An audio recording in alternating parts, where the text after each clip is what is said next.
Tralasciamo l'inquadratura un po' penosa con tutti i vari riflessi e questa lucina qui del lampadario che mi ruota intorno alla testa come fosse un UFO. Facciamo finta di niente. Ciao a tutti ragazzi, ben ritrovati.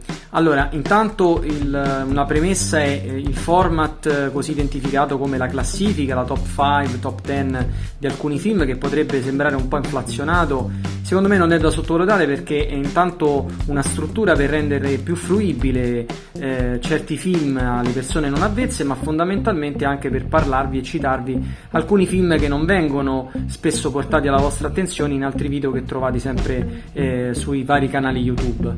Perché il discorso fondamentalmente è sempre quello, ovvero che alcuni canali che trattano di cinema provano a parlarvi, se capita, del cinema orientale, però vi elencano sempre i soliti 10 film qui in Italia che dovrebbero conoscere un po' tutti. Dico dovrebbero perché sì, è vero, molti di quelli famosi proprio da noi non scalfiscono tanto la superficie, quindi per me però è l'importante, come faccio spesso in alcuni video, ovvero quello di citare alcuni film ultra conosciuti, mainstream, per poi fare degli piccoli inserti con dei titoli inediti e completamente appunto misconosciuti da noi in Italia. Questo è quello che dicevo prima, ho sempre fatto, ed è quello che ritroverete anche in questo video. Oggi parliamo in particolare di 6 film di Hong Kong che trattano il tema dell'undercover, ovvero della talpa, dell'infiltrato, di quei ruoli che vedono appunto alcuni personaggi giocare con due squadre su due fronti opposti, in particolare appunto dei poliziotti che si infiltrano nelle bande criminali e cercando di sgominarli al loro interno. Molto spesso abbandonano le loro vite per interpretare questi ruoli fittizi. E i film che trattano questo genere sono sempre molto tesi, appunto con una tensione molto palpabile durante il film. C'è un'ansia che va sempre mano a mano crescendo che il ruolo e la copertura in qualche modo potrebbe saltare, e il pubblico è sempre più attento e sempre più teso per tutta la durata del film. Quindi mettiamoci comodi e godiamoci insieme 6 film di Hong Kong che parlano appunto di personaggi sotto copertura. Vediamoli insieme. La domanda che inizialmente mi sono posto era: ne parlo? Dopo è scontato che ormai lo conoscono tutti, compreso anche mia nonna. Poi ho pensato che almeno un titolo commerciale, inflazionato, chiamatelo come volete, doveva rientrarci, insomma, soprattutto se è un manifesto del genere a tutti gli effetti. Il film mette sotto esame le vite di un poliziotto sotto copertura in un'organizzazione criminale delle Triadi e un membro di queste ultime infiltrato tra i ranghi della polizia. I registi Andrew Lau e Alan Mak inseriscono nel film una serie di tematiche molto attuali in quel periodo e che descrivono una città barcollante tra l'infezione dilagante. Hong Kong stava attraversando l'infezione della SARS in quegli anni, le proteste e le manifestazioni contro il governo centrale, la moralità dei personaggi in continuo conflitto tra bene e male, con la scelta se perseguire le loro idee iniziali o abbracciare la nuova famiglia che li accoglieva in una maniera del tutto imprevista. Il titolo originale cantonese Mao Gandao descrive perfettamente quest'area di pessimismo dilagante nel film, prendendo spunto dal buddismo per evocare un regno infernale pieno di sofferenze continue. Uscito nel 2002, Infernal Affairs ha dimostrato come dopo anni di gloria 80-90 ad Hong Kong si potesse continuare a produrre film del genere di grande qualità. Fu un grande successo esportato in tutto il mondo e che ha prodotto 2 sequel e un remake diretto da Martin Scorsese chiamato The Departed, che forse conoscerete. Questo sono io, Andy Lau, che proviamo a rievocare insieme una scena tratta dal film, almeno così era nelle nostre intenzioni. Oh, finalmente, cominciamo ad esplorare qualche titolo che in Italia non abbiamo neanche sentito nominare per sbaglio. Quando vi parlo di certi film non vi nascondo proprio una certa emozione, perché sono veramente in fibrillazione quando parlo di queste chicche nascoste. Ok, Infernal Affairs è certamente il film di personaggi sotto copertura più noto in assoluto, ma già nel lontano 1981 il regista Alex Cheung aveva già esplorato la psicologia e soprattutto il trauma di questi poliziotti sotto copertura. Una filmografia abbastanza limitata la sua, ma molto promettente, con dei grandi film che però non sono mai riusciti ad arrivare al grande pubblico e che sono arrivati invece soltanto a un ristretto gruppo di cultori.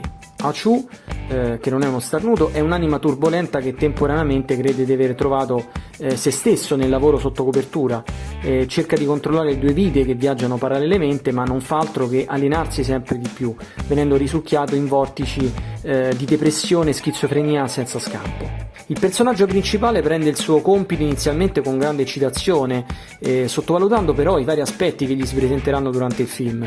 Non beve, non fuma, ma proseguendo nella storia prenderà tutti questi vizi insieme poco salutari, che insieme al gioco d'azzardo andranno a logorare sempre di più il suo corpo, che diventerà sempre più trasandato e vagherà per la città di Hong Kong nella notte come fosse un fantasma. La sua disperazione e la lacerazione interna lo porteranno all'autodistruzione. Lo stile decadente, con le riprese con la telecamera a mano, sembrano rievocare in qualche modo lo stile anche di Kinji Fukasaku e i suoi reduci affiliati con le triadi degli anni 70, mentre questa dualità del personaggio negli anni a venire diventerà un cliché standardizzato ormai nei film.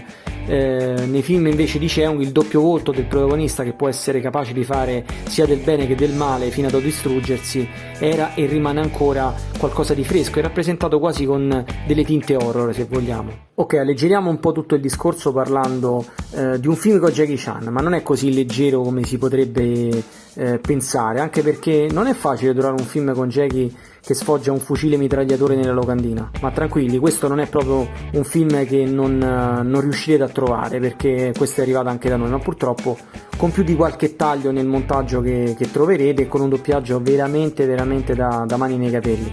Chi non conosce i primi 2 capitoli di Polistoria alzi la mano. Ok, siete troppi già ancora.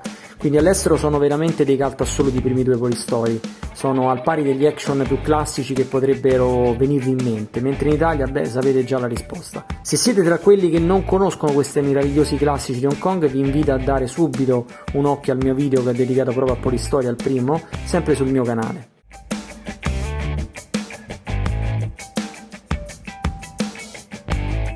Qui in questo film Super Cop il regista non è più Jackie come nei precedenti capitoli, ma passa il testimone a Stanley Tong, il futuro amico regista di tanti suoi successi che vedremo poi appunto negli anni a venire. Mentre i primi 2 film sono ambientati a Hong Kong, questa volta Chan Ka-ku, il protagonista, è in missione nella Cina continentale e inizialmente si troverà un po' spesato come un pesce fuor d'acqua, ma niente paura, l'agente cinese interpretato dal grandissima Michelle Yeoh lo guiderà durante la missione segreta, dopo aver fatto evadere un pericoloso criminale dovrà appunto infiltrarsi nella banda di trafficanti di droga. Questo è senza dubbio uno dei film più violenti con Jackie Chan, ve lo dico subito, tanto che alcune scene sono state tagliate appunto come vi accennavo all'inizio nel montaggio internazionale, ma anche uno dei suoi film con alcuni stunt molto memorabili, come quello in cui è appeso su una scala di un elicottero che cerca di farlo cadere mentre vola sulla città di Kuala Lumpur, o Michelle Yeoh che tenta di salire in prima persona su un treno con una moto in corsa. Gli errori che vedrete appunto nei titoli finali vi faranno rendere ancora più conto quanto erano spericolate e pericolose queste scene. Questo sono io con Michelle, completamente in grado di giungere per la sua splendida presenza. Se mi avesse dato anche un calcio in faccia non vi nascondo che lo avrei apprezzato. Dopo Infernal Affairs ritorna Andy Lau, uno degli attori più famosi di Hong Kong in questo film del 2007, che parla sempre di personaggi sotto copertura, ma questa volta il vero protagonista è Daniel Wu, un attore che grazie ad alcune serie americane come Into the Badlands o a film memorabili come One Night in Bangkok, che trovate anche in DVD da noi, non ha bisogno di presentazioni. Nick è un poliziotto sotto copertura da fin troppi anni e ormai sa bene che non riuscirà ad adattarsi ad un lavoro normale nella polizia. È schivo, solitario, si innamora della sua vicina tossicodipendente che gli cambierà un po' la vita, gliela complicherà di più. La sua nuova missione è quella di avvicinarsi sempre di più al suo capo, interpretato appunto da Andy Lau, cercando di diventare il suo pupillo e il suo erede, ma fino a che punto sarà capace di spingersi per ottenere questo obiettivo? Il film descrive molto bene tutta la ramificazione riguardo alla produzione della droga e la messa in commercio, e ogni ruolo è una rappresentante di questo mondo. L'interpretazione di Daniel Wu è molto valida, ma forse quella che colpisce di più è Andy Lau, nella veste inedita di questo boss che lotta per la sua salute precaria, la sua famiglia e il suo business messo sempre in discussione da qualche infiltrato nella sua banda. Il rapporto tra questi personaggi è quella che il film si preoccupa di caratterizzare meglio e che metterà in discussione varie volte la condotta di Nick, che riguarderà le tematiche appunto principali di cui vi parlavo inizialmente. Il rapporto tra questi personaggi è il sale appunto del film, è quella che si preoccupa di caratterizzare meglio tutta la pellicola e metterà appunto questo rapporto metterà in discussione la condotta di Nick fino alla fine, che si ritroverà a rivedere le tematiche principali di cui vi parlavo inizialmente. Questo che vedete invece sono io con Daniel Wu, sì, ve lo state domandando, lui è molto alto come sembra, non sono io che so basso, è lui alto.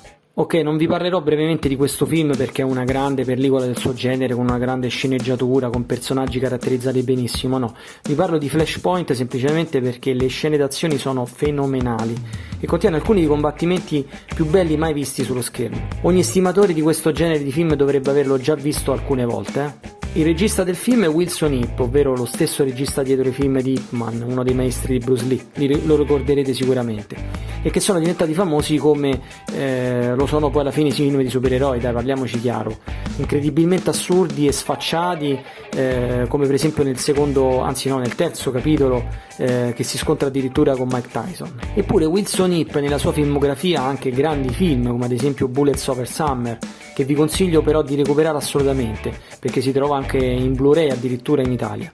Oppure l'inedito SPL Killzone, un poliziesco con ottime idee e grande azione che ha dato vita a vari sequel, e sempre con Donnie Yen. In Flashpoint non si comprende mai chi sia il vero protagonista, o il poliziotto infiltrato interpretato dalla star Louis Koo, oppure il suo collega amico dalle mani pesanti che lo segue a distanza interpretato da Donnie Yen. Molte situazioni sono rocambolesche, gli attori si pavoneggiano, si gigioneggiano, si atteggiano in qualche modo facendo quasi una gara a chi è più figo, ma se tralasciamo questi aspetti il film ci regala alcune sequenze d'azione memorabili e le coreografie di Donnie insieme al suo team sono una gioia per ogni appassionato. Non sarà il poliziesco più raffinato in circolazione, ma è certamente uno dei film d'azione moderni più memorabili.